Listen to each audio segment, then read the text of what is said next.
அஸ்ஸலாமு அலைக்கும் வரஹ்மத்துல்லாஹி வபரகாத்துஹு. அளவற்ற அருளாளனும் நிகரற்ற அன்புடையோனும் ஆகிய அல்லாஹ்வின் திருப்பெயரால் ஆரம்பம் செய்கிறேன்.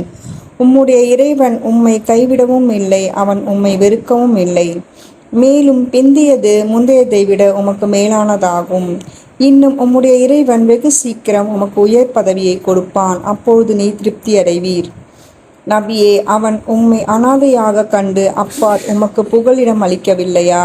இன்னும் உம்மை வழியற்றவராக கண்டு அவன் உம்மை நேர்வழியில் செலுத்தினான். மேலும் அவன் உம்மை தேவையுடையவராக கண்டு உம்மை செல்வத்தால் தேவையில்லாதவராக்கினான். எனவே நீர் அனாதையை கடிந்து கொள்ளாதீர், யாசிப்போரை விரட்டாதீர். மேலும் உம்முடைய இறைவனின் அருள்கொடையை பற்றி பிறருக்கு அறிவித்துக் கொண்டிருப்பீராக. அல் குர்ஆன் அத்தியாயம் 93 வசனம் 3, 4, 5, 6, 7, 8, 9, 10, 11. ஜஸாக்கல்லாஹு கைரன் கஸீரா. அஸ்ஸலாமு அலைக்கும் வரஹ்மத்துல்லாஹி வபரகாத்துஹு.